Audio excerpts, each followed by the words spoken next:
मेसमधल्या मुलींना जेवण द्यायचं बंद केलं का? डिटेलमध्ये रेसिपी दाखवत नाहीये.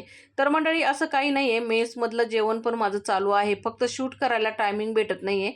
कारण की मला आहे ना नानखटाईची ऑर्डर, शंकरपाळ्यांची ऑर्डर जास्त प्रमाणात यायला लागलेली आहेत. त्याच्यामुळे आहे ना टाईमच भेटत नाहीये. आता तुम्ही सांगता ह्या रेसिपी तुम्ही शेअर करत नाही आमच्याबरोबर बनवलेल्या. तर मंडळी आपल्या चॅनलवरती सर्व रेसिपी मी अपलोड केलेल्या आहेत. तिथे जाऊन तुम्ही नक्की बघा. तुम्हाला तिथं नक्की समजेल कसे बनवलेले आहेत ते. आणि जास्त दिवस पण नाही झालेले. आत्ताच मी जब बनवायला लागले तेव्हाच मी ह्या शेअर केलेल्या आहेत तुमच्याबरोबर रेसिपी.